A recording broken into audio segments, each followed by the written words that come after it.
why I did presenter view. I don't really need that.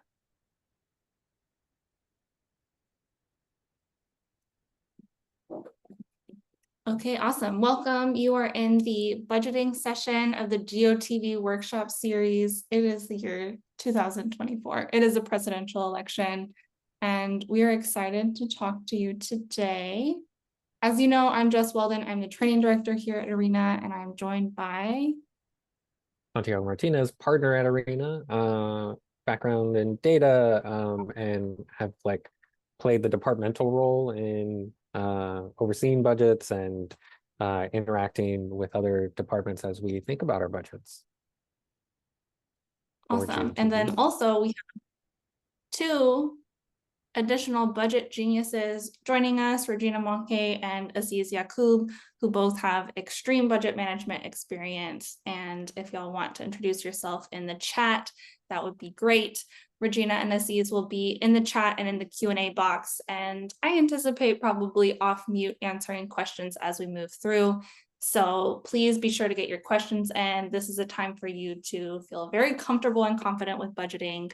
And we'll have some reminders about questions in just a second. But Santiago, what are we about to cover today? We're going to talk about process, how you should approach budgeting for GOTV. How is this different? Or what is different between budgeting and cash flow tracking during GOTV, and compare that to other phases of the campaign. We'll talk a lot about your considerations. We'll talk about, sort of the breakdown in your budget for different programs. What are some of the categories or line items that you should be thinking about as you revise and update your budget for GOTV? We'll talk about scenario planning. How do you stay on track with your cash flow? How do you project scenarios? And then how can we also plan for scenarios where things need to scale up quickly, up or down? And how will that be dependent on our cash flow? You want to do the disclaimer too? And then just remember, we got a lot of folks on this. We'll now be getting into specifics for strategic advice for your particular campaigns. We'll try to answer general approach to scenarios that you might be facing. Encouraging. I don't know that we did okay with this in the targeting session and asking anonymously. So another plug for asking in the Q&A function anonymously, and then do vote on those questions as they come in. And make sure that folks know, we can prioritize those questions as they come in. And again, an example. No, we're going into the simple plan. Jess. Yeah, so just a reminder that if you're overwhelmed, if you're feeling overwhelmed about GOTV planning, it's okay. Zoom out. We've already talked about our calendar. We've already talked about our universe.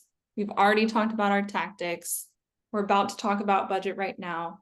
Even if you haven't had a chance to fully flesh out everything that you want to have in each one of these things, you're already much more prepared for GOTV than you were when you came in. And when you leave today, you will be even more so. So we're going to be fine. It's totally cool. And now if you already have a budget, if you're on a campaign or at an organization and you're managing a budget, go ahead and take a second and pull that budget up, because we're going to be talking about specific line items and going through and asking ourselves questions. So it will be helpful to have your budget to look and see, oh, did I already have a line item for something like that? Do I already have a category for something like that? Or do I need to add a new row kind of thing?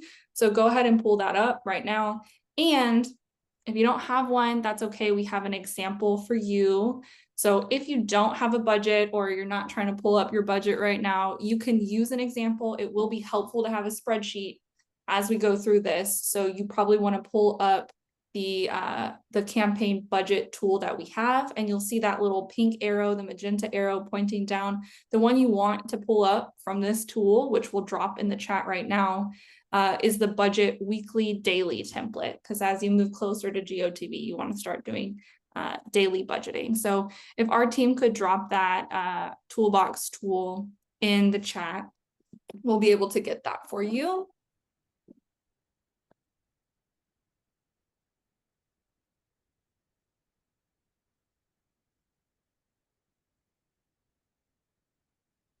Thanks, y'all. Okay, awesome. So that's in the chat for you. Take a second and pull it up. And let us know with a plus in the chat when you're ready to move on.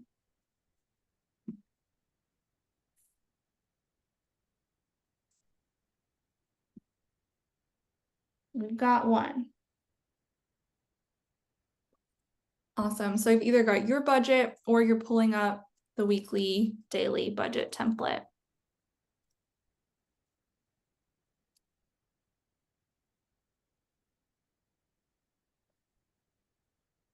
I've run out of fingers for counting the pluses. Pluses. I didn't know you were doing that. I was watching the pluses come yeah, I in. was over here. All right. I think we are going to move on. Great. Okay, so first we're going to talk about the approach for budgeting for GOTV. We're going to take a really zoomed out look. We're going to go through a process that we can follow, and you'll find out that I think you're probably in a better place than you think you are. So we'll go through each of these steps in a little bit more detail. But just quickly, we're going to ask that you follow this process, if you haven't already, of gathering your team, articulating your values and your mission, and then determining your GOTV financial goals, what you want to do.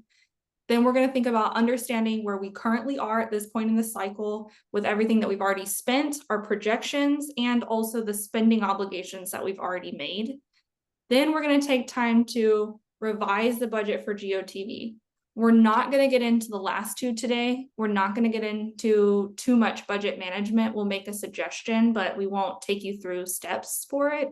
And we're not going to talk about how we can really communicate about the budget beyond budget meetings. But we're going to focus our efforts on making sure that we have revised our budget for GOTV by the time we leave today, or at least have a plan to do so. All right, so Santiago, what is our first step? So our first step is gathering everyone who's going to be involved in budget. So add in team members, maybe who aren't presently a part of budget meetings, to be able to provide their input. So campaign manager, executive director might be the person who owns and manages the budget. They might already be collaborating with a finance or fundraising director, who's managing the incoming and is making fundraising projections. The candidate will be sort of consulted regarding the sort of major overarching strategic decisions. And then I think the folks who might be newest to this and being brought in maybe for the first time are a lot of the department directors, who need to hear about what the budget is and how that aligns for how they should be thinking about their respective programs. And so that's definitely something that you'll want to make sure that as you're introducing them into these processes, they're being brought in that way. Junior campaign staffs may not be a part of the meetings or things like that, but they should be aware of certain processes around supply requests or reimbursement requests, things like that, that they should be ready to give input on and be able to be aware of what processes are now going to be in place for GOTV. Your compliance and your consultants also might be people that you go to for feedback as you are thinking about certain categories or spend.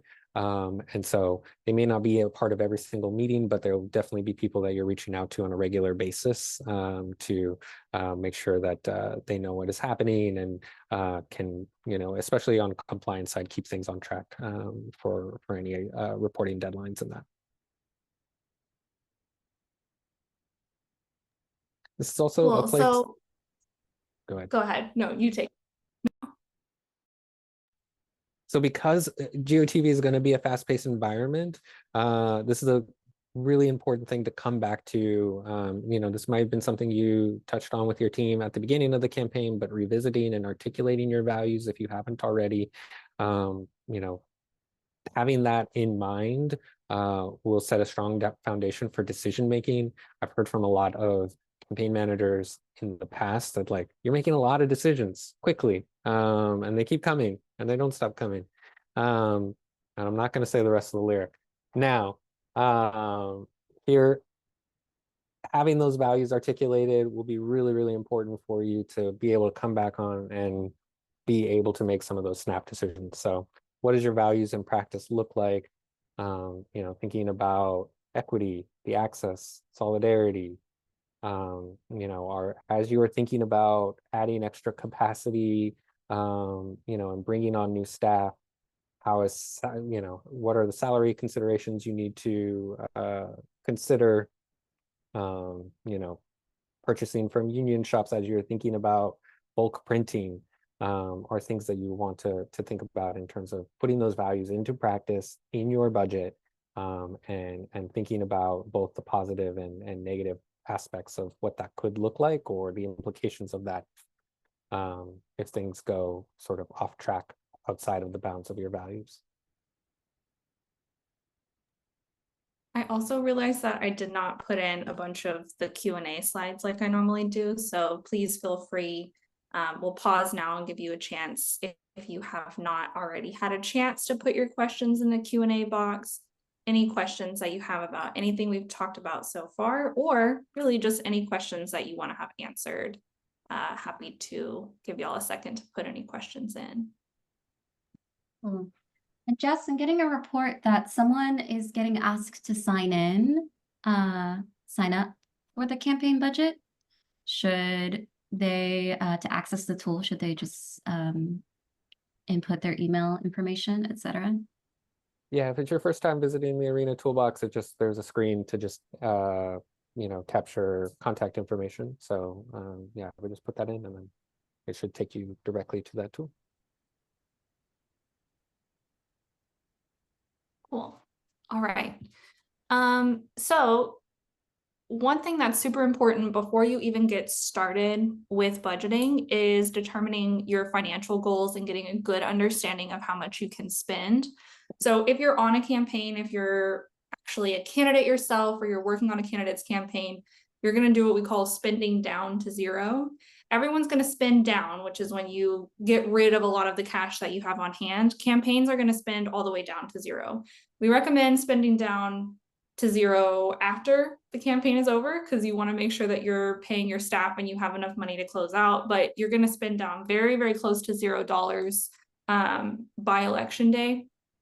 As an organization, you're going to spend down to lean, and lean is something that you have to determine. What are you comfortable with having in reserve after election day? There are a little bit more detailed calculations that go into determining what is your lean operating budget and how lean is comfortable for you.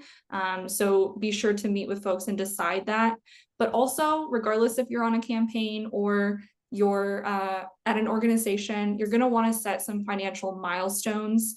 Determine what you're comfortable with in terms of fundraising milestones, to understand if you're meeting your projections and you should continue with your budget as you plan to, or if you can spend more money, that would be great, or if you need to kind of scale back. And we'll talk more about scaling up and down at the end, but just want to make sure that you take time now to schedule a meeting to think through financial milestones that you will have throughout your campaign. All right, and similarly, you also want to take time to really, really understand what your current cycle standing is right now. This is a time to get a very complete picture of what you've already spent and how that compared to your past projections.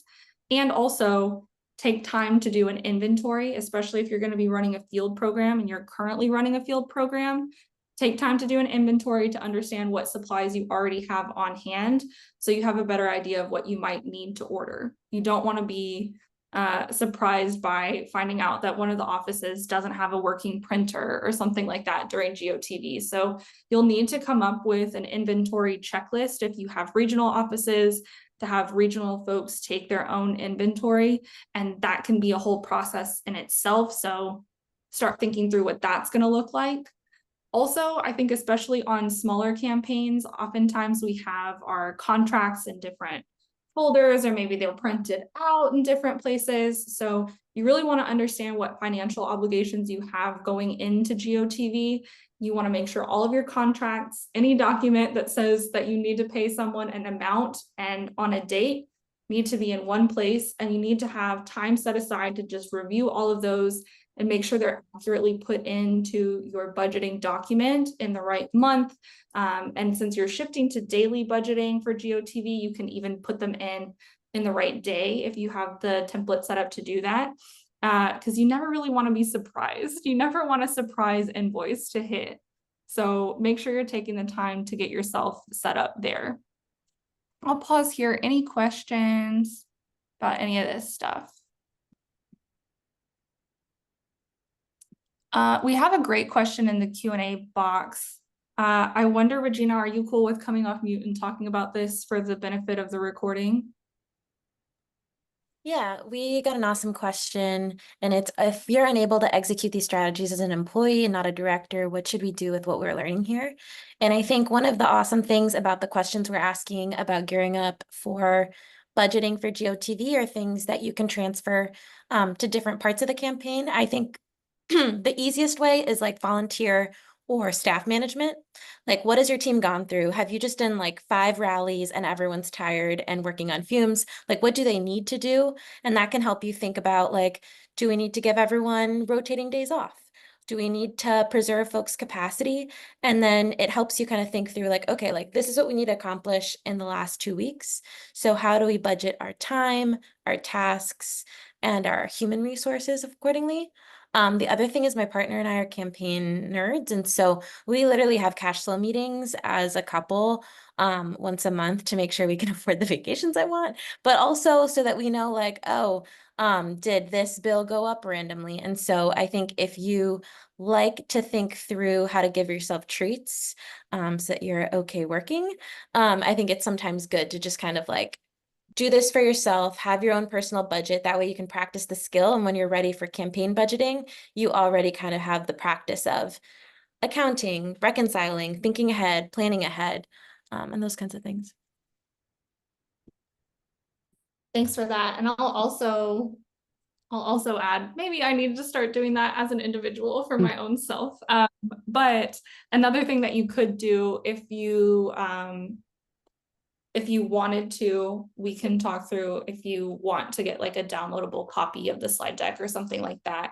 And one way that you can bring information to a manager or someone who might not have been in attendance to this training is just to schedule a one-on-one with them and go over the things that you learned in the training, because it's obviously professional development for you. You're going to want to use some of this stuff in your current role. So you can talk with your manager specifically about how you might be able to take a little bit of additional opportunity to apply some of this stuff that you learned.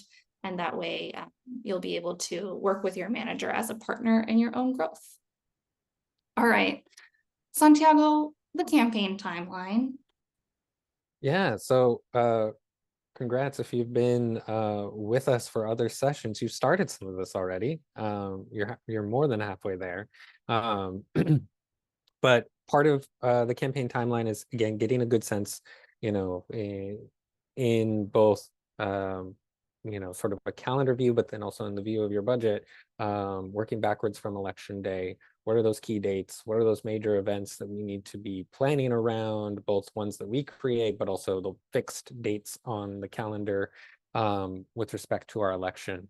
You know, I think the new element here is what Jess has already mentioned in terms of setting those fundraising benchmarks, which may not already be new. You might already be doing this, but just doing it more intentionally and related to those final you know, the final scaling up that you'll do for GOTV, and making sure that those fundraising benchmarks are as tight as possible so that you can, you know, more confidently and quickly say yes to certain decisions that you want to make, and making sure that this is all in alignment with how you're planning out the different aspects of your program.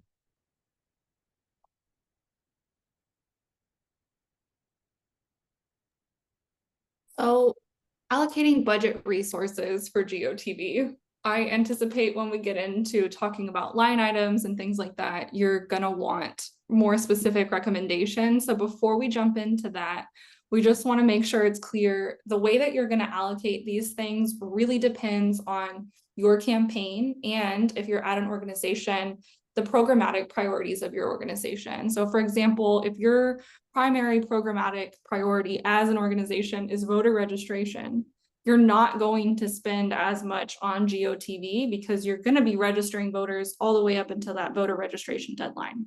So the recommendations that we'll have for GOTV spending for an organization like that are going to be very different to a candidate campaign where you really just want to spend all of your money on GOTV.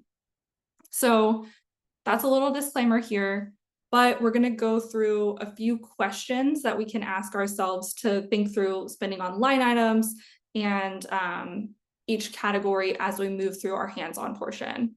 So I think there are some things that are applicable to everyone, regardless of organization, and Santiago will talk through some slides that will look a little bit more familiar to you if you were in our targeting session last time. But yeah, and if you want to click through the animations, we can go through them. But one of the things when we're looking at data or we're looking at the budget, and you find yourself sort of spinning your wheels a little bit, thinking about, okay, well, you know, should I be spending money on X? Coming back to these questions can be helpful in terms of helping you think about, okay, well, what action are we hoping that people will take?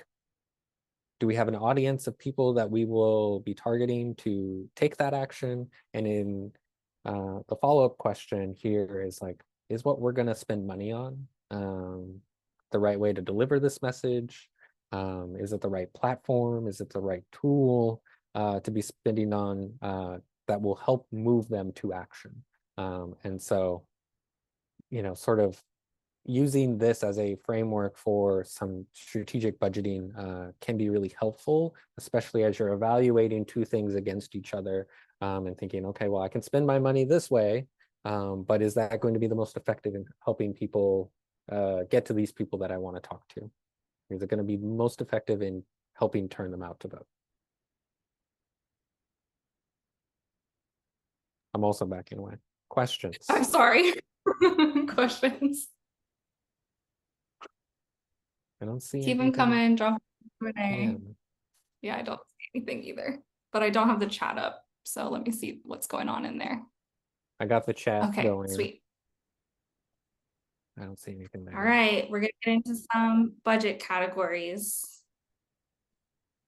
So thinking about different line items in the budget, you can kind of condense them down into categories. So we're going to talk about some recommendations that are broadly relating to categories before we talk about line items. So hold on, we're going to go into line items in just a second, but we are going to talk about categories first.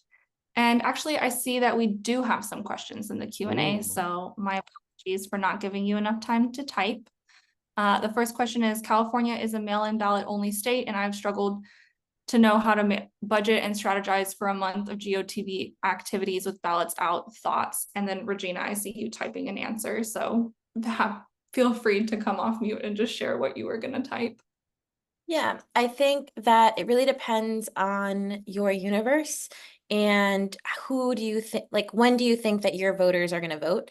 It might make sense for your GOTV spending to start a lot earlier than in places where there's only in-person voting on election day, because it might be that in order to get out the vote, you need to communicate with folks as ballots are dropping, or you might need to do a program where you're chasing in those mail-in ballots, since you know a majority of your voters will be voting early.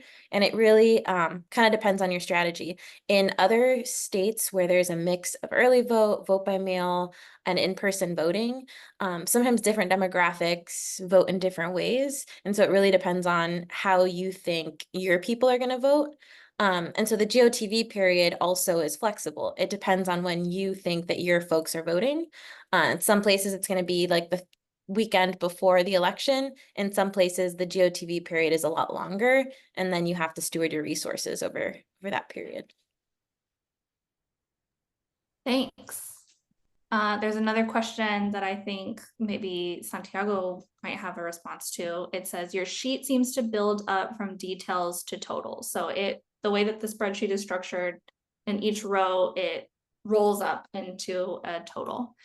What about starting big percentage amounts downward based on priorities? And actually, Aziz is typing an answer to this. So Aziz, do you want to just come off mute and tell us what's up? Yeah, sure. I'm happy to jump in, but also feel free to take this and Santiago. But I think that in general, I would not necessarily think about GOTV as having to take, say, 10% of your budget or 20% of your budget.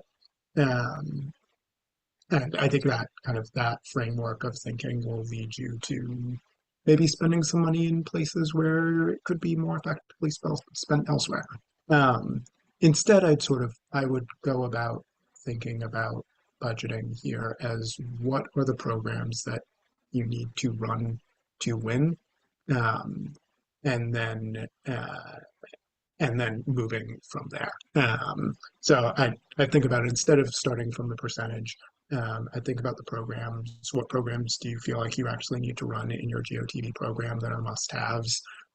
Include that in the budget, and then see how much your nice-to-haves are, and see if that needs to be included in the budget. But kind of the overall percentage is a less um, is a less important part unless there's something that's completely out of whack with your budget and you're spending like 30% of your dollars on GOTV.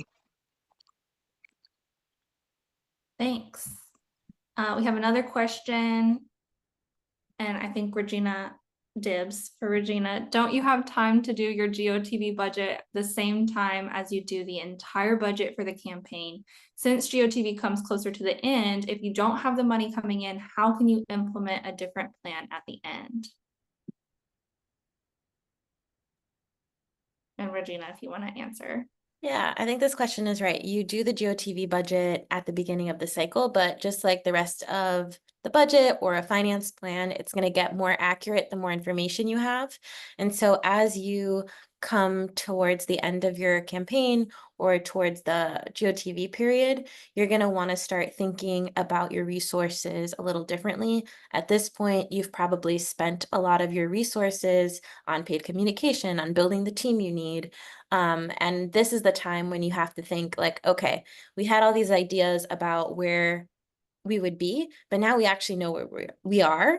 And you can think about like, okay, like we've learned about our universe. We've learned about how money comes in and how money goes out on this team and what our team actually needs.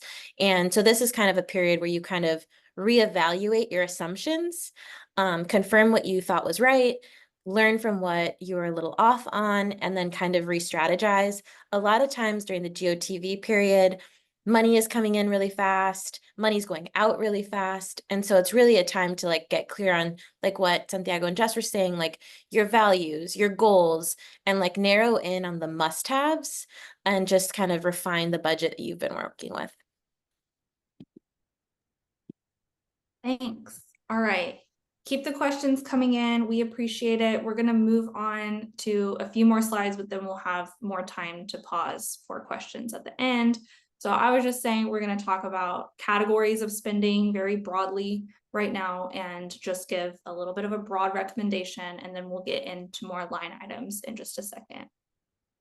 All right, Santiago, do you want to talk about traditional campaign budgets? Yeah, and this is looking at like an overall campaign budget. So this is for the entire timeline, like, and this is very sort of like rough sort of breakdown of like, here's how much campaigns traditionally spend on direct voter contact, that including both paid and your organizing voter contact. What does your staff overhead look like? How much are we spending on research?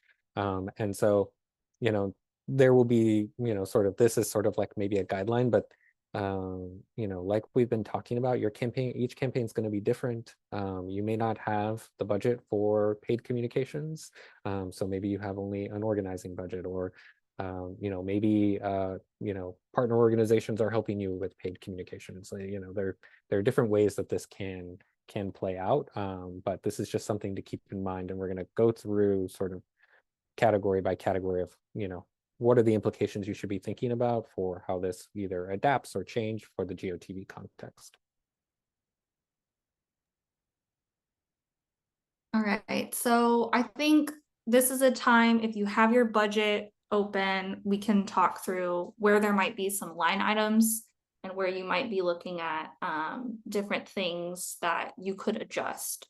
So the first thing to kind of think about in terms of personnel considerations is your hiring ramp. So if you know that you're going to hire staff, you need to think about when you're actually going to start paying them, which is going to be before you need to have them on the doors, because you need to invest time and resources in actually recruiting the people, bringing them on and training them. And those training periods are going to be paid.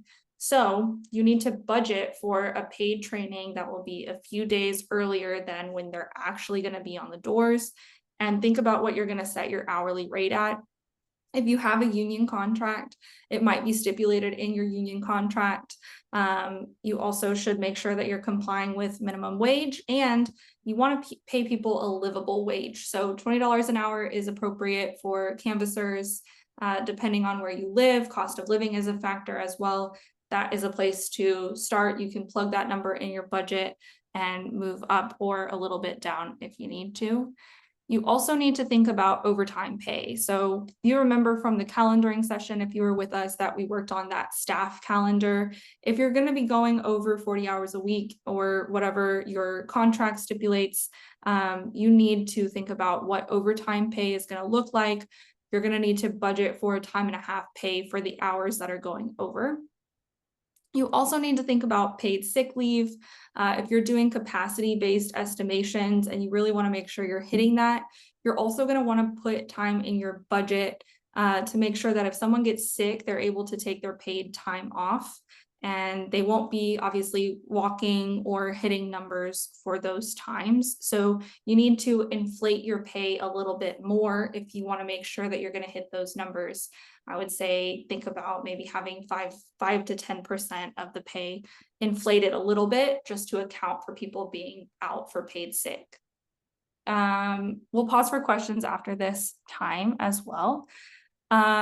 We also want to think about GOTV bonuses. If that's something that's important for you to do, think about how much that might be. This is a place where you could include a line item for GOTV bonuses, keep it relatively small until you know how much you're actually going to have on hand. And then at the end, as you get closer and you know how much you've actually raised, GOTV bonuses are a good place to scale up. Also think about staff meals. If you're going to be having long nights and things like that, it's nice to put in a budget for staff meals. It might be stipulated in your union contract, or it might be a policy that you've set for yourself in your handbook when you're going to be feeding your staff. And oftentimes there's like, if you work, you know, past a certain time, or if you work a certain number of hours per day, you have an included staff meal. So thinking about these little things can help you avoid having hidden costs later on, and having the line items already there for you before you need them is going to speed up those budget meetings that you'll have in the future. All right, we'll pause here for questions. Feel free to drop them in the chat, and then Aziz or Regina, Santiago, anybody have anything additional to add here, please feel free to weigh in.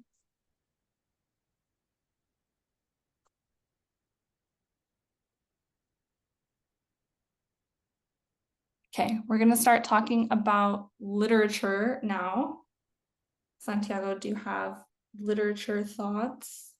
Yeah, so, you know, as you're thinking about what your literature, what your materials you're going to be, you know, handing out, either in your canvassing, in your, you know, in any sort of vote tripling in person at poll places, you know, what is this literature going to be? Who will design it? Who will be responsible for printing this? Are there union shops that you need to, you know, sort of get and make sure that you're in their queue? And then how much will you print? Part of that is very tied to some of the targeting conversations that we had last night in terms of what is the size of our universe, how many voters are we trying to talk to, how many times.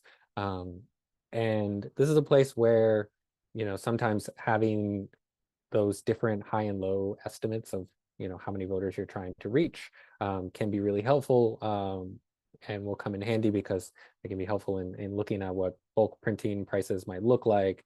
And as you print more, rates will get lower and lower.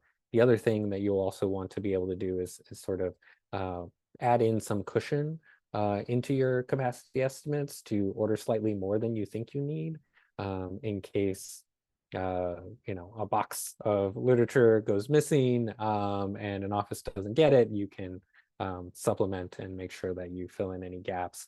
Sometimes volunteers just take extras. They end up in their cars. Maybe go look in your car right now. Maybe you have some literature that is just lying around there from your current campaign or maybe a past campaign. Who knows? Who knows? Clean out your cars, folks. June, I'm looking at you. Okay.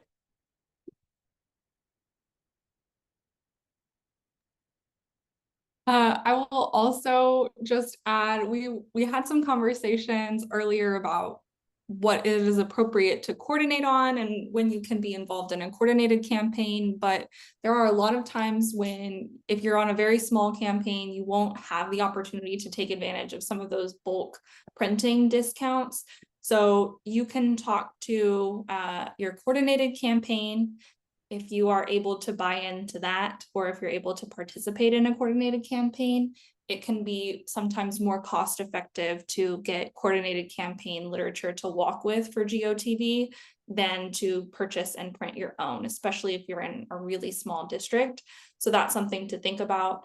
And then in that case, you really just have to work with whoever your coordinated campaign is to make sure that you understand when the printing is going to be done and you're able to give them the most accurate capacity estimation that you can at that time so that they understand how much to allocate for you. All right, questions here, please feel free to drop them in.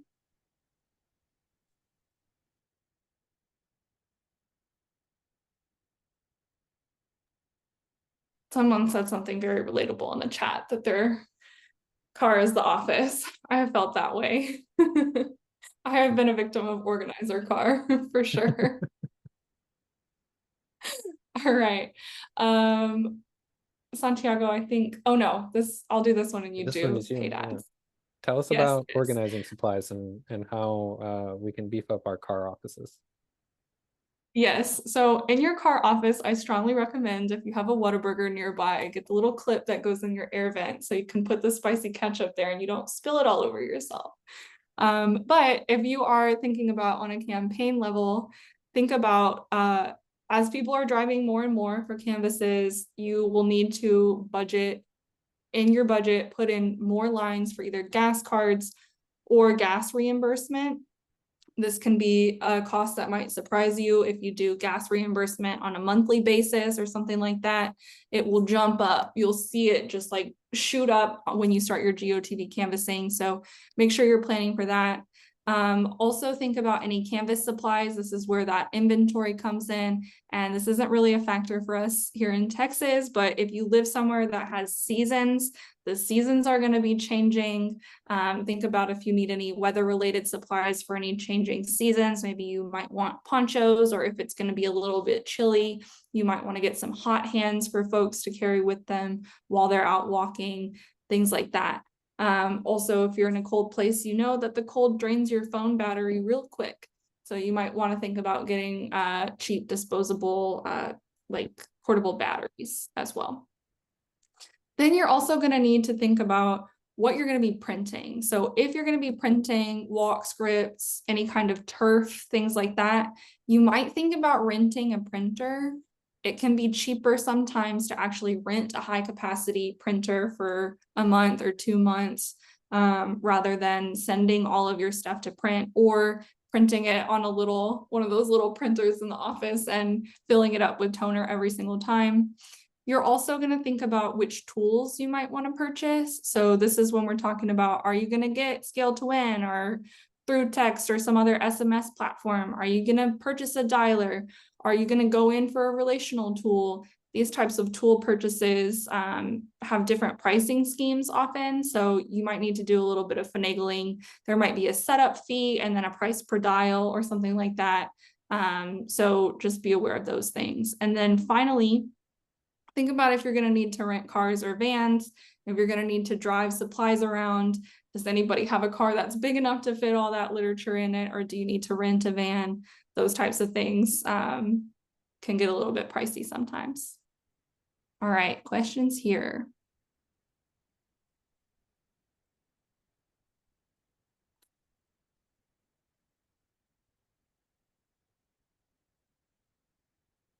Okay, I feel there will be questions on paid ads, so enjoy. Yeah, I feel like there are I mean, I have questions on paid ads, so definitely get them in the chat. I'm also going to prime Regina and Aziz. If you have thoughts on this, also feel free to jump in ahead of schedule. But another plug for our digital ads playbook.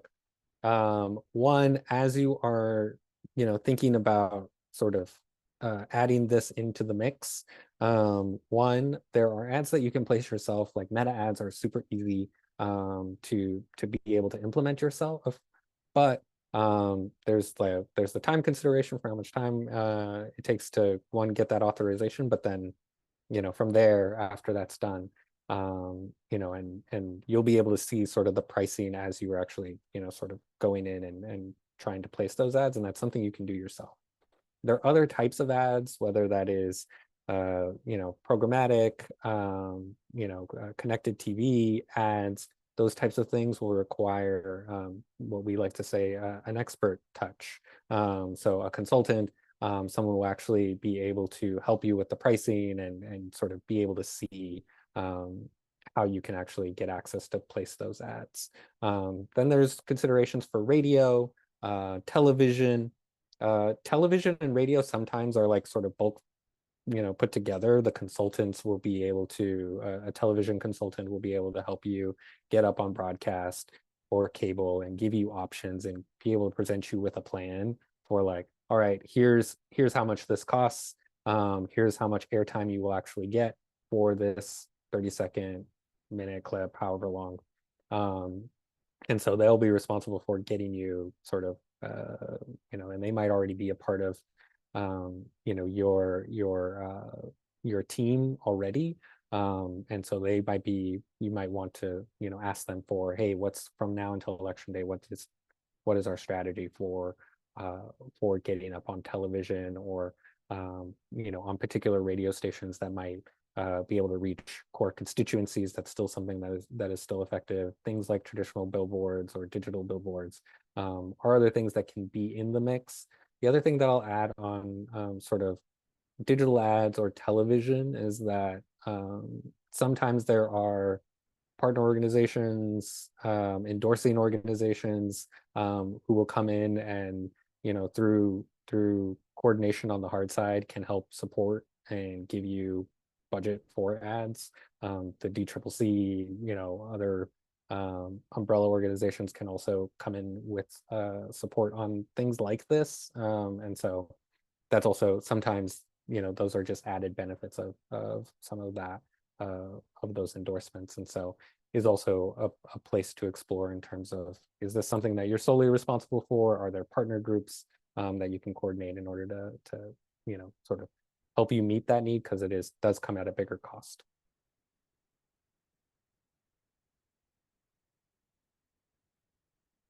Any questions there? We do have a question in the Q&A. What percentage do media buyers ask for? What a great question. And how do I choose a good media buyer? Aziz is typing an answer. Help us out. Because they usually get like a cut, I think, of like an overall spend, but how does it work, Aziz? Yeah, so usually they'll get a cut. It's Regina, you may actually know this number better than me, but I think it's usually around 12 to 15%, depending on what firm you're working with in that range.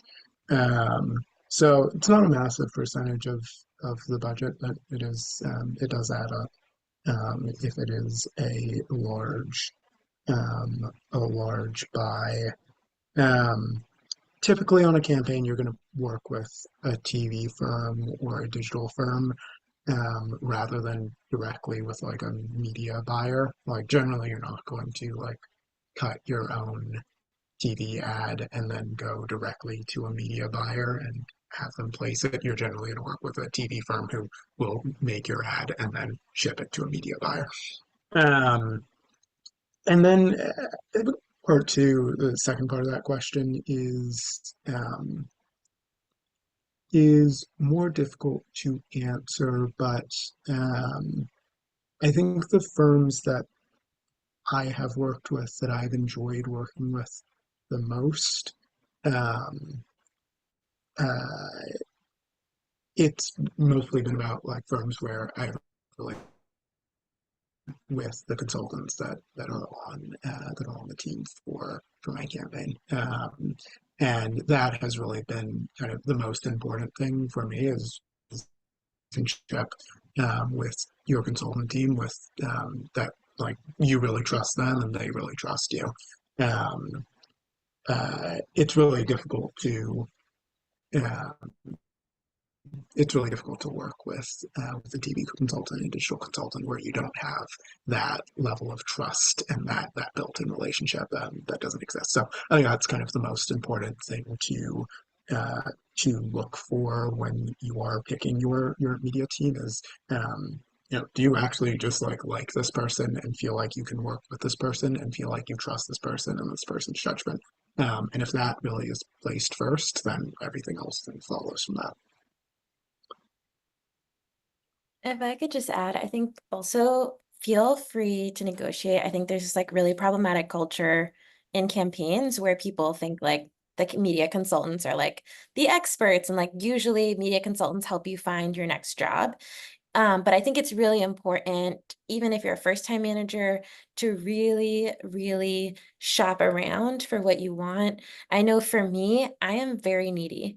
Like I like a media consultant that's going to be thrilled to go line by line in my budget once a week and help me like pick apart what I'm thinking, what I'm missing. Like I love a hand-holding situation.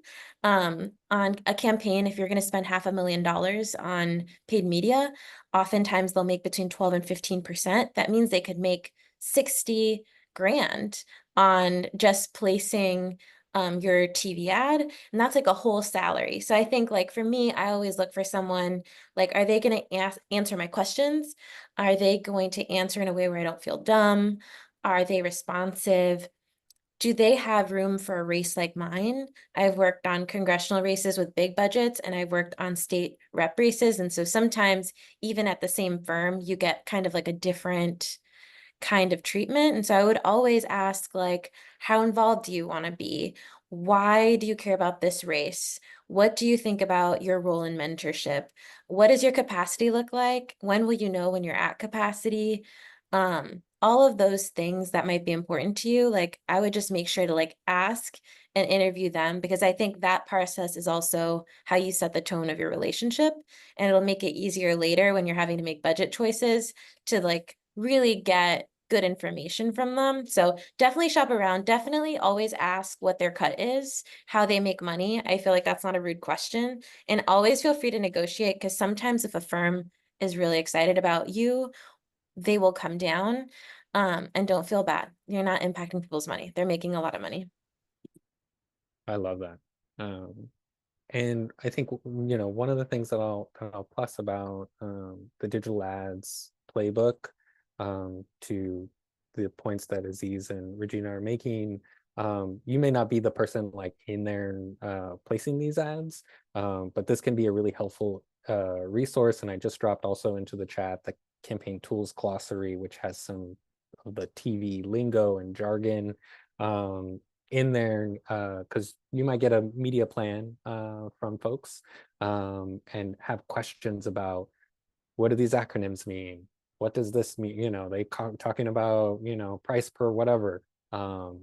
This will have information in there for you, especially if you scroll down to there's a digital ads glossary, digital ads guide.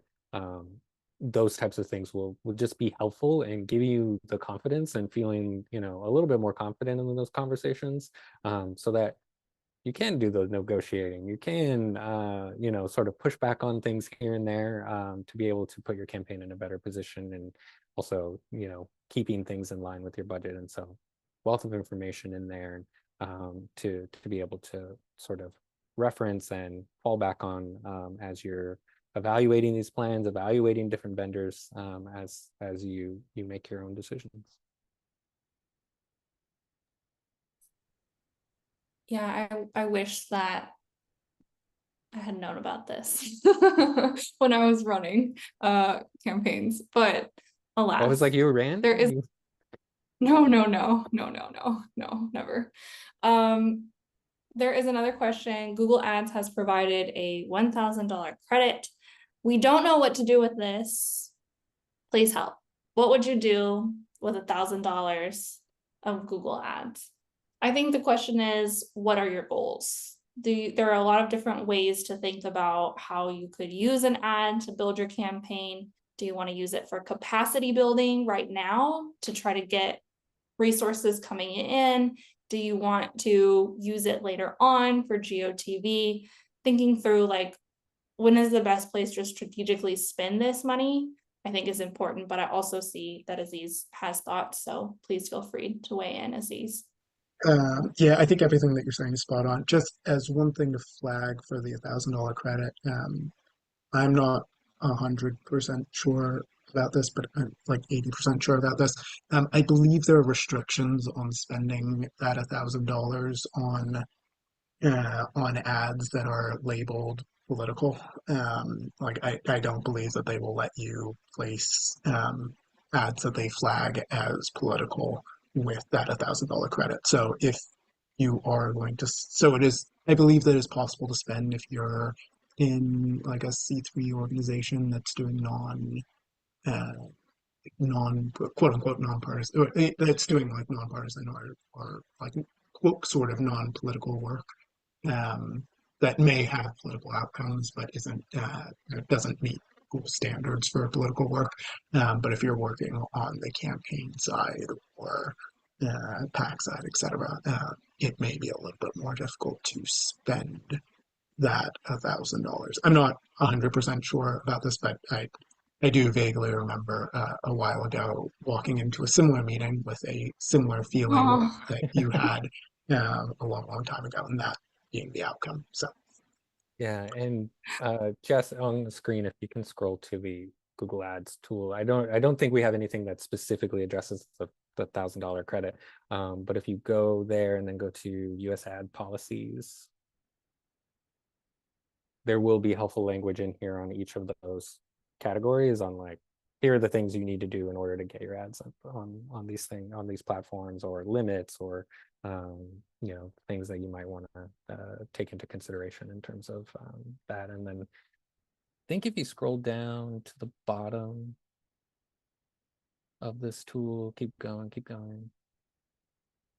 Under additional resources, there's like links around where you can actually go to get verified, more details on their political ad policies. So you can hunt down some of these answers as we navigate our hopes and our dreams with respect to all the different nuances here. So we've summarized some of those things, but oftentimes getting to the source is going to be the best bet, and so those links are super helpful there. Thanks. And alas, I hope that you're able to use your 1,000 buckaroos. Good luck. Let us know how it goes. Your Google Bucks. Okay. Your Google Bucks. Is it script if it's from Google? All right. Let's get back into it. Actually, do we have any more questions? I'm sorry, I didn't even check. I didn't All check right. them. Well, I don't think so. But that was good. I like those questions. yeah, keep them coming. Let me get into full screen so you get the full effect. All right, so next we're going to talk about tech tools. When we talk about tech tools, we're going to have a whole session later on that will go through kind of the entire ecosystem of tools that you can consider with our partners at Higher Ground Labs. They will have recommendations on which types of tools might be appropriate for which size campaign or organization that you're working on. But right now, we're going to talk a little bit more about SMS platforms, dialers, relational tools, things like that. You will want to think about, like I said, cost per dial and send, and then additionally, the setup costs that you might incur with that. You also want to think about training time when you're thinking about timing and when to purchase. You're going to have a little bit of a learning curve with your staff, and you want to invest in making sure everyone knows how to use the new tool. So you might have a little bit like a day or 2 days when you're not going to be able to hit full capacity because folks are still just getting acquainted with the tools. Another thing to think about is it does take time to compare tools. A lot of times the pricing is not necessarily all the way transparent online. They might have different pricing structures for different types or sizes of organizations. So it's not really always as simple as just going to the website and seeing how much it's going to cost. You might need to request more information and wait for an email to come back. So factor that shopping time into your resource management in terms of how you're managing your own time creating this budget. We do have some recommendations for if you're just trying to update line items and trying to figure out how much stuff might cost. Just want to remind you that we do have this pricing sheet for Scale to Win. And even if you don't end up using Scale to Win as your tool, it might be helpful to know what these prices are that they're providing, because you can use them as a point in your budget that you can adjust up or down from. So they have pricing listed out there for the texting tool and for the dialer. So you can see that the texting tool is less than 2 cents per outbound. It's about 3 cents per outbound MMS, which is a multimedia segment. I would use that higher number in your budget. And then if it's lower than that, then that will be a nice surprise for you. This one doesn't have any charges for inbound texts. Many of them do. So for a texting budget, I would recommend setting however many you think you're going to be able to make, and then adding about 3% to that, because you're going to get text messages coming in. You might need to send replies to people, things like that. For dialer, you have a decision to make whether you want to drop voicemails or not. So it will be cheaper if you just run the calls and have conversations with the people that pick up. But many of them also do offer an option to drop voicemails. This is gonna add some cost. It's gonna add some cost to the program. Probably will make it a little bit more effective, but it will be definitely more expensive. If you're in a situation where you're like, I'm gonna hit all my phones and I'm probably gonna be able to do 2 passes, then you might consider just doing 1 pass and dropping voicemails, or doing 2 passes and dropping voicemails instead of 3 full passes through. All right. Questions on tech tools? I'm dating myself. I hadn't heard of the voicemail drop before. That's pretty cool. Back in my day, we didn't have that. When you dial into the dialer now, it tells you like, hi, welcome to the dialer tool. I love that. Makes me feel ready to call. That's official. All right. Sit up in your seat. I know. Like, okay, here we go. We have a question. What does budgeting for relational organizing tools look like? We're talking about Reach, Impactive, Vote With Me, or Relentless. Look like for local or statewide campaigns. Regina, I saw you typing an answer. Yeah, I think a a lot of these organizations have different pricing for different levels of races. And so it would be important to talk to them about the level race you're looking at. I think one thing to think about with relational organizing tools is that the dream is always like folks are going to organize themselves. But as we know, as campaigners, like we have to like teach people how to organize them and help create structures and processes. So I would always think about budgeting for a relational organizing tool a little bit longer than you're actually hoping folks will use it at like maximum capacity, just because it'll take some time to build in a rhythm for training. Maybe you do friend banking where folks do the relational organizing together. But definitely, if you want folks organizing their networks during GOTV, think about how long it's going to take you to get folks adapted to a new system and in the rhythm of reaching out to their people. Yeah, I will double click on that and also just add, if you're thinking about scaling up a relational organizing program for GOTV, you need to start now. You need to start in August so that you have enough time to recruit volunteers for it, get them comfortable with it, and really have an opportunity to scale up the program. They're not impossible to scale, but it does take an investment of time and organizer resources to scale up relational, and it's worthwhile to do. Yeah, and I think like giving some consideration in the vein of what Regina and Jess are saying is like, thinking about, okay, in the daily activities of your organizers, like where does this fit in and how are they, thinking about this in relationship to either a Canvas or a phone bank and like their time that they're investing into those things too, I think is good to just make sure that you're taking full advantage of this investment that you're making. The other thing that I would say is that,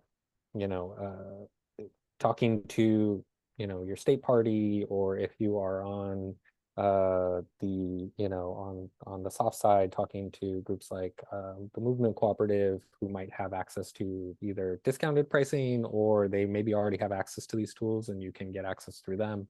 That can give you access to these tools without the actual money investment that you might need. So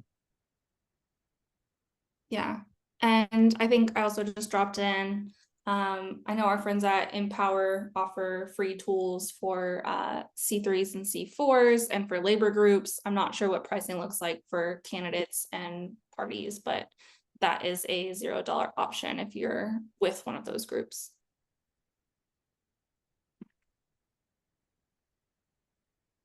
All right, let's talk about mail. who's gonna We do talked what? a lot about mail. Highly tested. We're gonna talk It's going to be in the mix, right? And so who's your mail vendor going to be? Again, how many flights are you going to do? But then like getting down to the nitty gritty of like format. What is it going to look like? What is the actual size of the piece?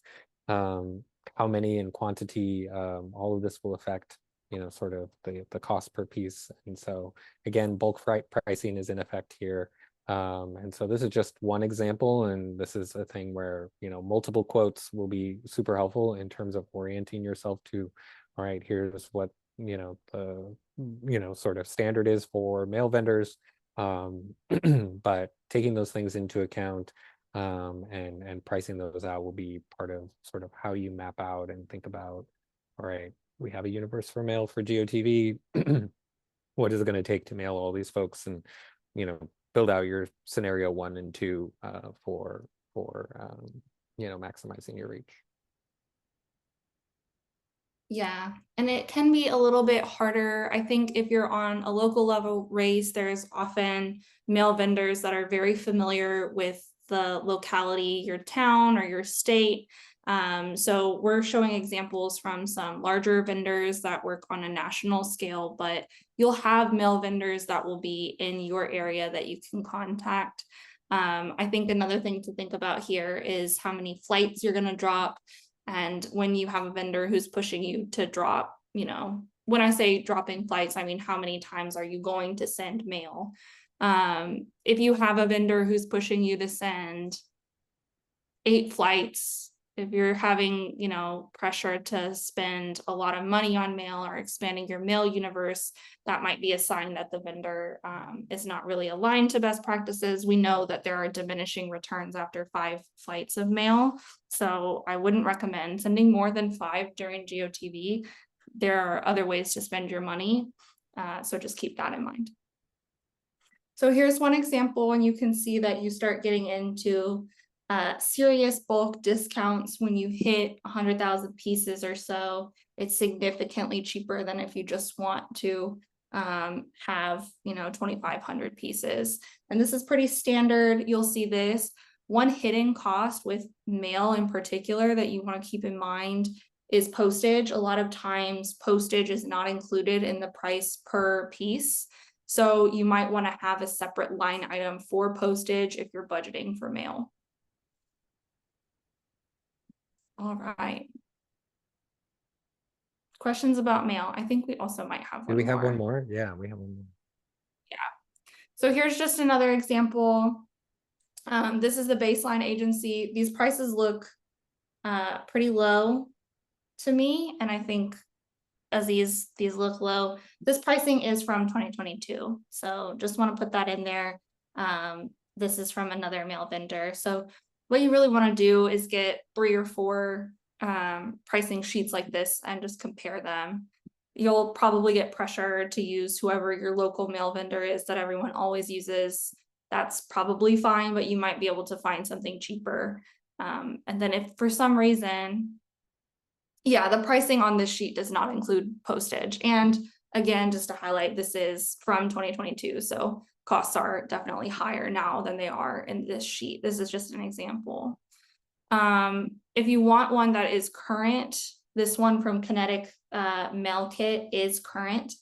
And this one, Kinetic only works with union shops, so you can be very confident that your mail is all going through union printing and all of that. And they're also pretty good at figuring out where to drop the mail so that it's cheaper for postage. And that's Kinetic Mail Kit if anyone is interested. Okay, and if you're a maverick and you were like, I'm actually just gonna do this myself, I'm gonna send my own mail. Did you You dabble can in do this? that. Yeah, I investigated it and found it to be extremely time consuming and that I did not have the expertise to do it. If you feel that you want to, or you just want to talk to someone from the post office, the United States Postal Service, our boys in blue, have divided up the nation into different regions. And so you can find your regional political ambassador from the United States Postal Service here. And this is available for you in your Google Drive if you want. All right. Santiago offices. Actually, let's pause here for questions. Questions about mail. Ooh, we've been going for over an hour. Yeah, we have. Drop your questions. Yeah, we have. Drop your questions about mail in the Q&A box, but we're gonna take, what do you want? 5, 10, drop it in the chat. We're gonna take a break. Wait, Aziz, you sent your own mail? Oh my gosh, Aziz. I have sent my own mail. I would highly not recommend it for anyone who is thinking, oh yes, you can save like 50% by doing it yourself. You will, yes, you will save money. It will consume so much time. Mail is incredibly complicated. For such a simple looking thing, it is incredibly complicated and does require like a specialized set of skills that you can acquire, but takes years to acquire, not like a couple Not of weeks. days during GOTV. Yeah. All right, let's take 10. We'll be back at the 52-minute mark. We're back. Yeehaw, rock and roll. Feel free if you thought of other questions, if you were walking about your home or your place of employment and you were just thinking about the budget and you were like, oh man, I forgot to ask, da-da-da. We had a couple questions, I think, come through. You sure do. Okay, somebody, some helpful person said there is a middle of the road. You can design and copyright, and most printers have in-house mailing and will handle print mail for you. Aziz, did you want to say something? Oh yeah. So Kinetic Mail Kit is sort of this. You'll tell them what you want. They'll like do um they'll do the like the graphic design of the thing and deal with the logistics of finding a printer and actually like dropping the piece. And so their pricing is lower than like a typical mail firm. So that's I think kind of like the easiest entry. If you need to do like a do-it-yourself kind of approach, that's kind of like an easy entryway point to doing it yourself. But then again, if you have like a real mail firm, they'll just do it all for you.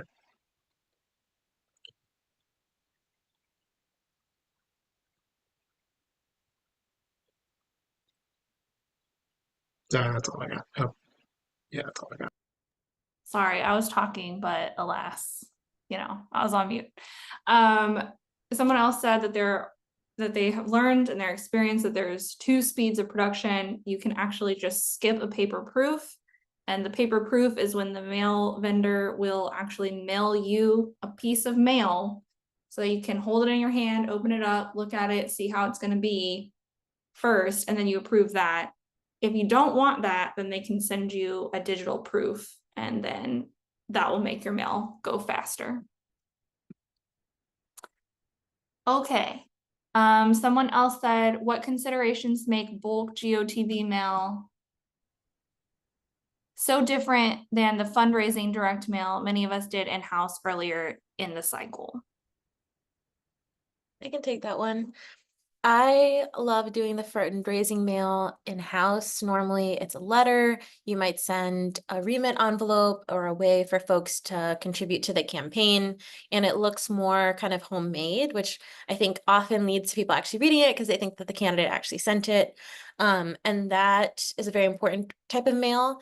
The system could look the same for GOTV mail. However, usually when you're thinking about get out the vote mail or any kind of like voter contact, you're thinking of a much larger universe of humans. And usually what that looks like is like the glossy kind of paper with the candidate's face, election dates, and it's a lot more graphic designed. And so the process could look the same, and depending on where you are, you might be able to handle it in-house, but usually the scale and the amount of graphic design that goes into it, the weight of the paper is usually something you can't do in-house. And so that's why it's like a little bit different. Yeah, I'll also just add where you are as a person mentally during the capacity building phase when you're able to think about fundraising is completely different. I call myself during GOTV, GOT me, because I feel like I'm a completely different person. You're so much busier. You have so many other demands pulling on you that having this one thing that might be too much, that might be the thing that overloads you, that piece of mail. So giving the ability to give away your responsibilities so you can focus on important decision making and handling things as they come up is worth money, in my opinion. Okay, any more questions? Feel free to drop them in. The only Otherwise, thing oh, I go would ahead. add on the GOTV mail is whenever you're doing paid voter contact, whether it's mail or digital or TV, the candidate is going to have a lot of feelings about it because that's going to be how they communicate to the district. And so while a candidate might not be as in the weeds into fundraising mail, even if it's signed by them, they're going to be in the weeds on like the photo, the word choice, the design. And so sometimes if you're going to have a lot of hard conversations around schedule and budget, sometimes it's good to have like an outside person dealing with the candidate in those edits. That way you can feel like on the same team with the candidate getting those edits done instead of like another thing to argue about. Yeah. Thanks. Okay, any more mail questions? Otherwise, we're going to start talking about some HR, some operations considerations. All right. So a little bit less fun than mail. I think mail can be kind of exciting to have coming in and out. You get to see cool things. It looks fun. We're going to talk a little bit more about some of the behind the scenes stuff. So thinking about office spaces, if you are going to be scaling up with canvassers, your office that you already have might not be big enough to accommodate your full team. You might need to think about additional space rental. Everyone, whether you're going to be scaling up or not, if your campaign is ending, you probably bought a bunch of stuff for your campaign. You might need a place to put it all after your campaign ends before you can kind of get rid of it. You might need to think about getting additional storage space. Or if you're going to be ordering, 100,000 pieces of literature, those come in boxes and you're going to need a place to put those boxes. Your car is only so big. Yeah. If it comes in a truck on pallets, where in your office will you be putting it? Thinking about if you need additional storage space, if you're renting an office space in like an office park, or if you're renting space with a union, you might consider asking them about storing in common areas, or getting additional space allocated to your team for the GOTV period. You also might need to rent event space if you're going to bring everyone together for a GOTV training and you don't have the space in your office. If you're a remote team and you're thinking about doing a boiler room, you might need to rent a space for a boiler room, or at least reserve a space in the library or somewhere. If you're thinking about having an election night party, it's not the most important thing. It's not going to help you win, but sometimes your candidate or your kitchen cabinet or whomever is very attached to this idea of a very fun, exciting election night party. Think about where that space might be if it's not going to be at someone's house. And then if you want to be kind to your staff, you might think about if you're going to do a post-election celebration, maybe bring everyone in for a nice dinner or a lunch, something like that. Think about where that might happen and reserve the space. All right. We have another question in the chat. We'll get to that in just a second. I just want to give folks another opportunity to drop stuff in the chat. And the question is, what are your favorite suggestions for getting in-kind contributions or negotiating short-term leases for office space or staging locations? I have thoughts. Also happy to pass it to Aziz, Regina, anyone who wants to take it. Yeah, my hot take is that I'm a fundraiser, so I think about everything like thinking about money. But one of my hot takes is like when there's like a donor, super volunteer that's like very time consuming, like they're awesome, they will do anything you need, but they also have a lot of opinions and thoughts. I think a lot of times it's like really, really good if like someone is getting really excited about an election night party or is like really excited about a canvas, to just like lean into the excitement and ask them while they're excited, like, that's awesome. We're really trying to make sure we're saving our resources so that we can like maximize our impact. Like, I'm as excited as you. Can you host? And I think you always just want to make a hard ask. There's a lot of templates that you might be able to get from a compliance firm, or I always have templates of like short-term leases that were like in-kinded and things like that. But I think just like whenever anyone's giving you a lot of ideas, I think giving them opportunities to like take a lead on it or provide that as an in-kind is like always a good idea. Yeah, I just to like plus that so many times. I think one of the mistakes that I made when I first started managing campaigns was I came from a field background where I was kind of taught, door knocking is definitely the most important thing and the most effective way of talking to voters. And like, if a volunteer has a choice between writing a postcard and knocking a door, you want to make sure that volunteer is knocking the door. But one of the things that I think that I've kind of learned through trial and error is sometimes people are just incredibly excited about writing postcards. Sometimes people are just like incredibly excited about like, you know, the massive 4x4 signs. And like sometimes people are just like excited about stuff that, yes, we all know is not going to move the needle as much as knocking a door on a targeted voter. And having a compelling turnout conversation with them. But they will in kind that 4x4 to you. They will in kind the postage on all of those postcards to you. They will in kind like the office or the election night party.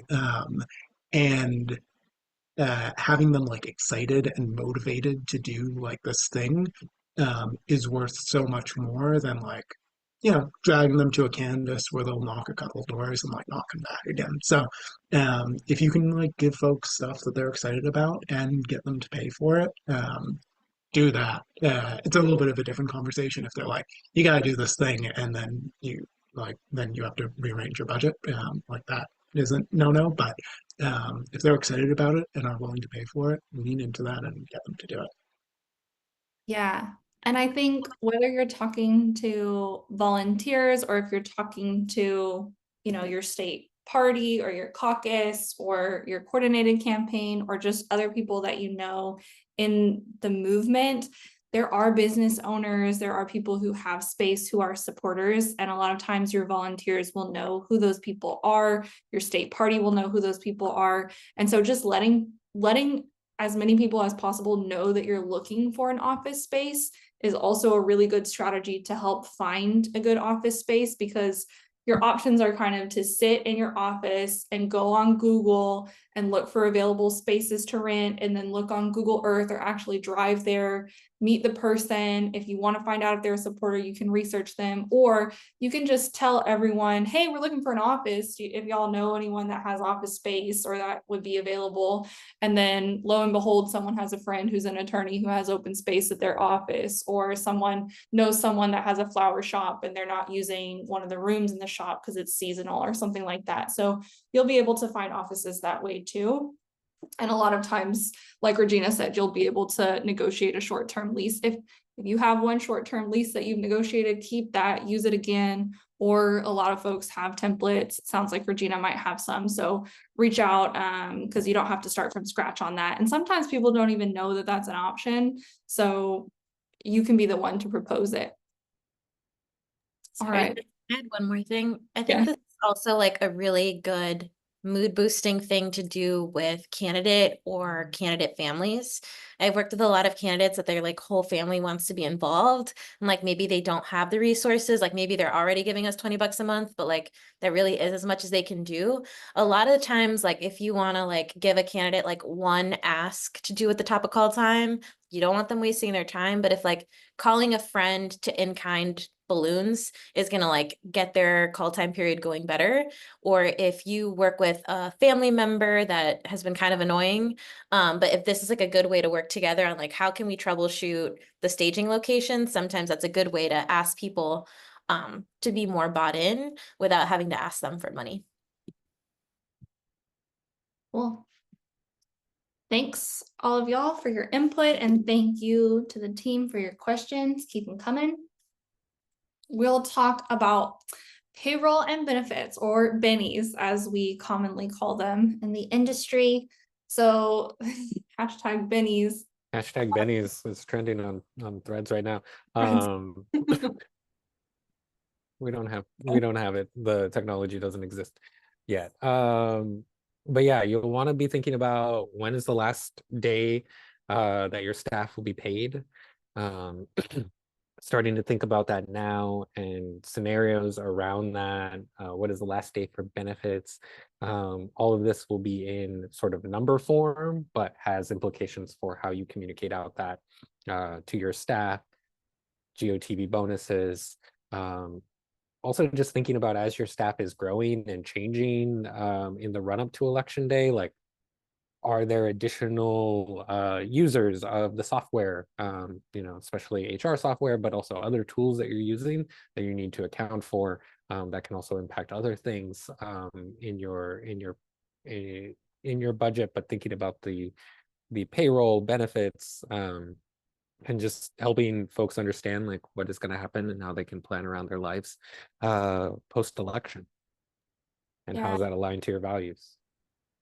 Please feel free, drop any questions you have about staff payroll, benefits, these types of things. I think this is also another opportunity for if you are scaling up, like if you get unexpected money, you might be able to budget to have your staff on like healthcare benefits through the end of December instead of through the end of November. There are ways that you can support your staff after the election that can be budgeted for now. All right, shutdown costs. When does your lease end? Was there a deposit? And do you think you're gonna get that deposit back? Look at your office. It's okay, it's happened to all of us. Things get out of hand. There's equipment coming in and out. You might not get your deposit back. That's okay, but budget for that. Also, we mentioned, what are you gonna do with all your supplies? Are you gonna need to have them hauled away? Are you gonna need a junk service to come?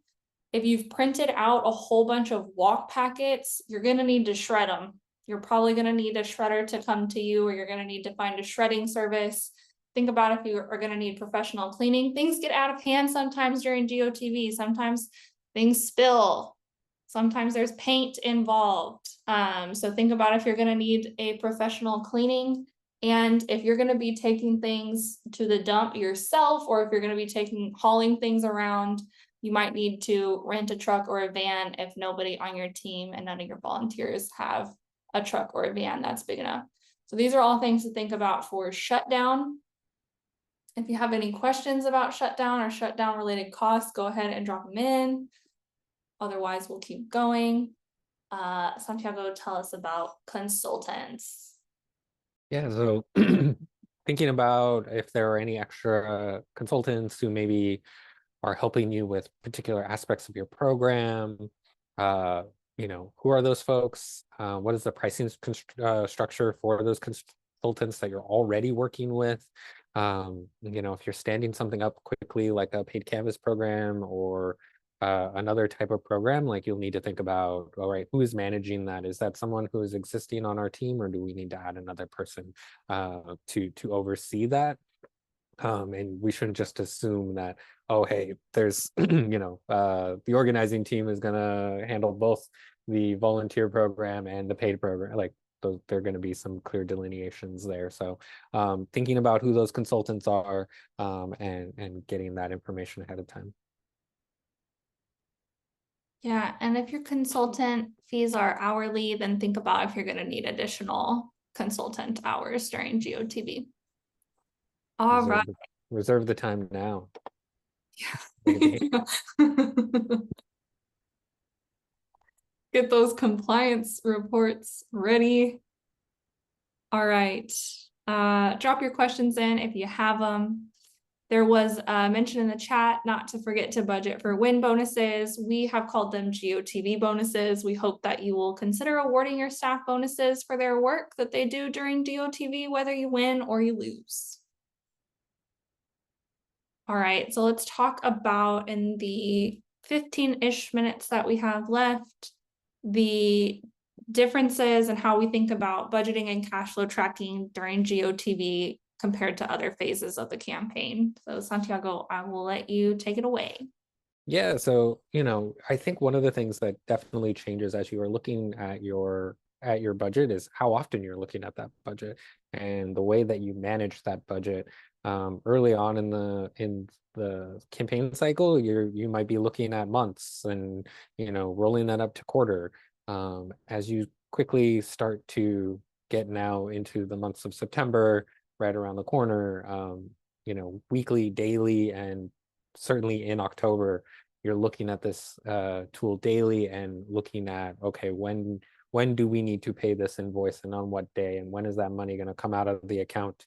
And so spending is going to increase.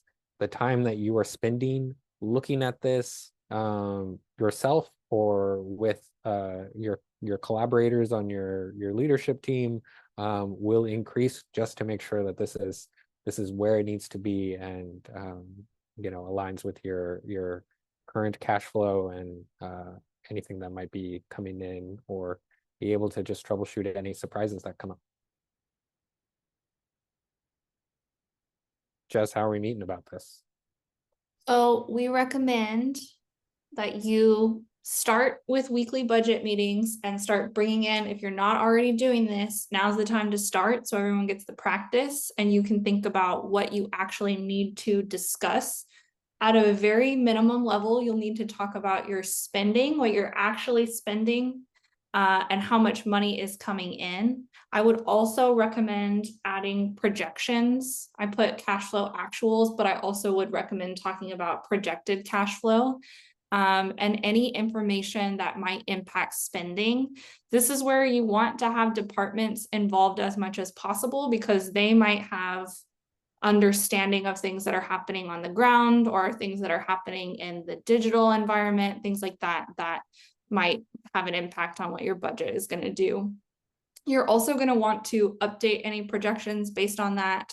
And this is a good time to figure out how you're going to be approving or denying any purchase requests. If the same people are managing the budget as are approving purchase requests, you can do that all at the same time.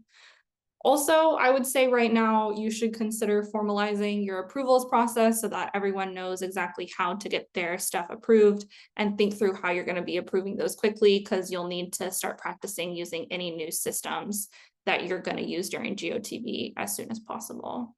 But curious to hear from people who are having weekly budget meetings now. Is there anything you're talking about in your weekly meeting that we missed, or Regina, Aziz, anything to add?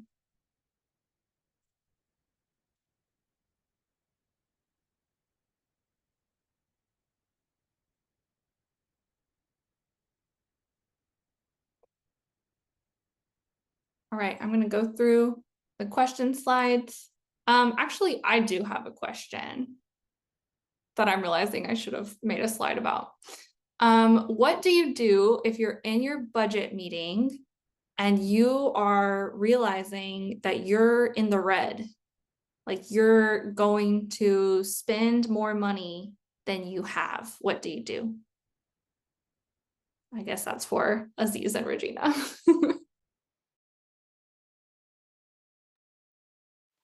I just took a deep breath just out of like, okay.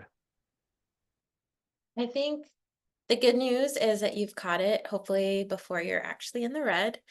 So meeting regularly about what's coming in and what's going out is going to be really important. I just want to underline what like Sydney said in the chat too. Like that's why like the fundraiser should be incorporated in this conversation, even if they're not a decision maker, because what you'll want to understand is how to get out of the red, right? And there's two ways to do that. You can raise more money, which is almost always every campaign manager's dream, like just go get me more money. Sometimes it's possible and sometimes it's not. The other thing is to cut things. And so as part of your daily budget check-ins, you're always going to want to think about any of your first cuts, the first things that go that are kind of nice to haves, but also your first additions too. Like it might be that you have a moment where you're like, we're going to be in the red. That means no one's getting ponchos. Everyone's going to have to bring their own umbrellas to GOTV in the rain. But if you have a really good fundraising day, or if you're able to send like an urgent fundraising text that's like, we need to be able to give our volunteers umbrellas, we need to get them food and hot hands, like give us money, and it really pops off, then you can like know that that's going to be your first addition back on.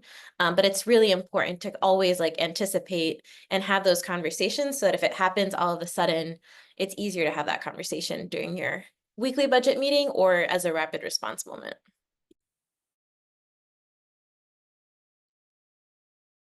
Aziz, curious if you have anything to add. I'm going to make a point about people and then I'll pass it over to you. I think when we've heard what Regina said, she did not say cutting people's hours. She did not say laying people off. What you want to cut out of your budget are the things that are not human beings. So think about what those things are going to be. And sometimes the easiest thing to cut is just to say, oh, tell the canvassers not to canvass this week or something like that. And I've felt an impulse similar to that. But when you do that, you're messing up 20 other people's budgets for their own lives, and you're really negatively impacting your team. So no. Okay, Aziz, I'll pass it to you. Yeah, never cut the peak. I think the one other thing to that you're always going to want to just like have a really solid handle on is for your expenses that are happening during GOTV, your like big ticket line items, which are usually going to be it's usually going to be your TV spend. It's going to be your the mail pieces that you're sending out, and it's going to be your digital spend. Usually, that's going to be the vast majority of the kind of big money that is leaving your bank account.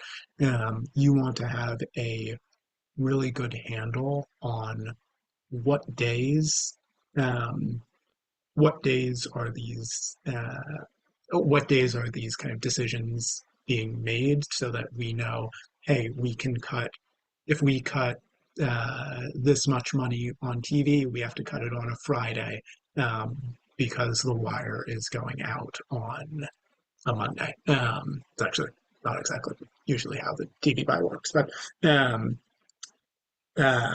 or like, you know, if we are going to cut a mail piece, we are going to have to cut it by this date.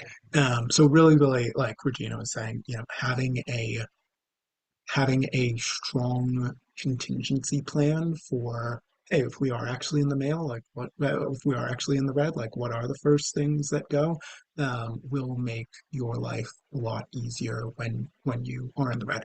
And honestly, I think a lot of people are afraid of being in the red and or having a budget gap. And it's obviously not ideal, but um, I don't think it's necessarily something that campaign should be afraid of. A lot of the time, you are going to be running a large part of the campaign with a budget gap of like being on paper in negative by like some amount. So you should feel comfortable being in that position and comfortable with your plan of, hey, if we are actually looking like we're going to be in the red, what do we cut and are we comfortable with these cuts? So that when the time comes when it looks like you are in the red, those decisions and those conversations have already been made. It's not a conversation that you're having to have with the candidate when everyone's stress levels are far too high. It's a conversation. This is a long way of saying it's a conversation you want to have before GOTV, not during GOTV. Yeah, thank you for that. Start thinking about it now. Start planning for it now.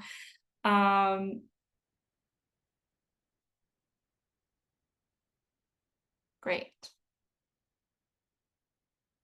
So we aren't discussing reporting here, but this is something that adds a lot of stress. And just to build on what Aziz has been talking about, what you don't want to do is be on deadline day or deadline eve, and then also having to tell your candidate, oh, and by the way, we're not going to have enough money.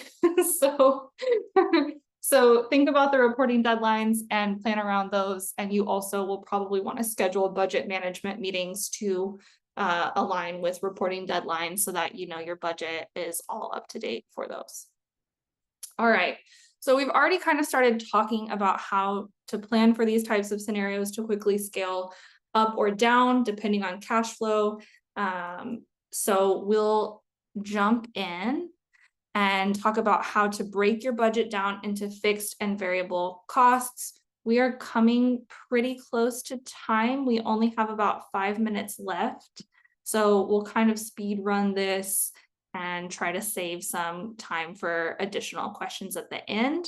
This means that if you have a burning question that you wanted to get answered during this session, but we haven't had a chance to answer it yet, go ahead and drop it in. It's okay if we miss some of the slides. We have the slides in the Google Drive for you, so let's use this time while we have our experts to the best of our ability. All right. Until then, Santiago, I'll pass it to you for a look through budgeting. All right, so we're going to start with, you know, what we know we can achieve. Then we're going to dream big. So starting with the bare bones, sort of, here's our base budget.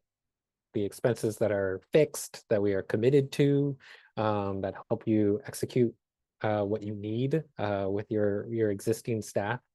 Then moving to the optimistic, that mid-sized budget, additional staff capacity that we can add on later, or larger universes for mail, digital ads, and then the big picture, the big dream, where we 10x all of these different things. And so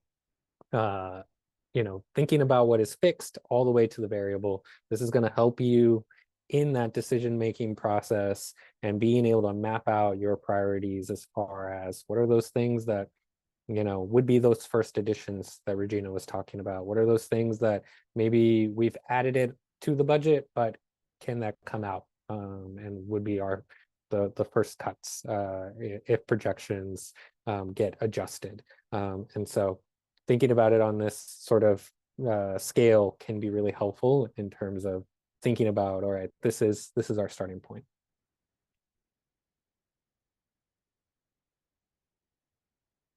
All right, we've already talked a little bit about how ramping up for in-house paid canvassing at any staff-driven program needs a little bit of runway. It needs about a week of runway at least, usually 2, to get it going. So if you find yourself with additional late money, you probably won't be ramping up your in-house paid staff-driven programs, but you might be able to scale up mail. Depending on how late the money comes in, you might be able to add additional people to a mail universe, or you might be able to add bulk phones. Robocalls are not super effective, but you can get a lot of them out fast. So that might be an option for you too. This is why it's important to have all of your deadlines on a single calendar so you can really look through and make decisions there. And then the easiest ones to scale up quickly are SMS. You can always push more phone numbers over to your texting tool or to your dialer tool. So phones should be on here. And if it's before the digital ads deadline and you have your ads kind of loaded up, you can add money to the ads usually. So what you want to do is put all of the ads that you think you're going to run during GOTV up already, so they're there and they're ready to go and they're approved. And then if you can put more spend behind them when you get more money, then you can keep them running for longer, or you can reach a wider audience. All right, we'll pause here for questions. Any questions that you have, feel free to drop in the Q&A.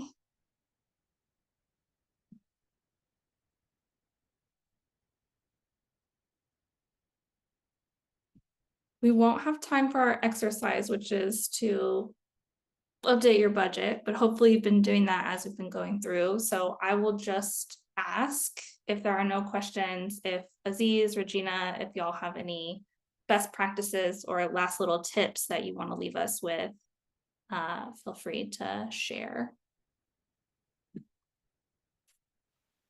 I think like just the biggest thing and I think this kind of gets back to one of the first things that Regina was saying is it is so important to feel comfortable in your budget, and that only happens if you are touching your budget on like a daily basis. And if you're talking about your budget on a weekly and a daily basis, don't be afraid of your budget. It is like it's a spreadsheet, but it's a very, very usable spreadsheet. And if like honestly, if the format of your budget is not working for you, then like tweak the spreadsheet until you have a budget format that like you feel incredibly comfortable with.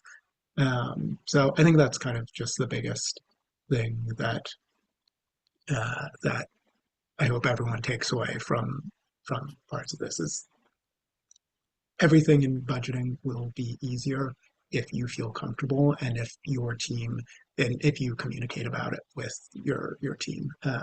So start building that muscle memory now so that when GOTV happens and so much money is flying in and flying out, you are able to to handle that situation to the best of your ability. But I think that's all I got. Anything you got, Regina? I agree with that. I think spend time with your budget at a time where you're going to feel focused. I know for me, I'm not a morning person, but I like didn't let anyone talk to me before 10 and 9 to 9:30. I just like sat there with my coffee looking at the budget and honestly trying to like talk through it on my own. And I'm like, okay, I'm budgeting this much, and that's because of this. If you have someone else that's a manager, even if they like aren't like super experienced with budgets, it's helpful to like present to another candidate or another manager, like this is the budget, and have them ask questions. Not to question you, but just so that you'll have a sense of like, how sure am I about this? Or am I unclear? And the other thing that Aziz mentioned that I think is like very important is like, you don't need to know the answers. Like you don't need to know what robocalls cost. It's important for you to ask the question, like, do we want to do it? And do we want to get pricing on it? And if something seems expensive, like it's okay to be like, why? Or like, how do you make your money? Or is this something that I can wait to decide? Or when would I need to decide? It's just important for you to like have those questions and be comfortable asking, because how much things cost is like a very noble thing. You know, you can Google, you can ask for price sheets, but no one's going to be thinking about like your timeline or how much staff you have or how you take care of your people. So you'll have to kind of do that thinking and ask those questions. Cool. All right, I don't see any questions in the Q&A. Let's give it up in the chat for our budget experts, Aziz and Regina. If y'all want to drop contact info, you're welcome to. We can also share it out later. And that's our show. We appreciate you. See you for Higher Ground Labs, choosing your right tech stack in the evening, 5:30 p.m. Eastern Time, 4:30 Central, 3:30 Mountain Time.